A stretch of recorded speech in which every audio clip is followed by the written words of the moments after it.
So what's up mga ka-agri? So ayun, since tapos na akong mag deworm at bacteria flushing sa aking mga manok. So ayun, araw-araw na po ako nagbibigay ng Egg Pro Max sa aking mga manok. So binibigay ko po ito sa umaga. So ito po ay product ng Firmabet, alangang angat, alangang tapat.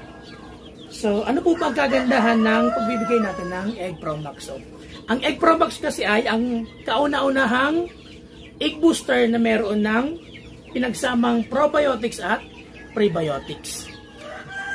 So ayun, ano po yung kagandahan ng merong probiotics at prebiotics na mga produkto? So since ito po ay merong probiotics at prebiotics, ito po ay nakakapagpaganda ng digestion ng mga manok. So ibig sabihin po, nakukuha nila yung nutrients na binibigay natin mula sa vitamina at mga patukan natin or sa feeds at sa mga suplemento binibigay natin.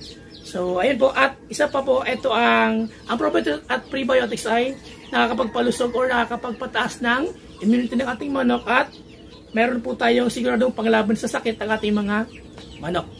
At ang Egg Pro Max po ay in liquid form. So ibig sabihin po, mas madali siyang gamitin at mas madali siyang implayin. So bagay na bagay po ito sa mga poultry na gumagamit po ng water system or meron na pong mga nipple drinker ang mga manukan. At ang isa pa pong benepisyo na bibigay ng Egg Pro Max ay nagpapataas ng fertility, nagpapabuti ng kalidad ng itlog, at nagpapatuloy sa produksyon ng itlog. So, ayun po.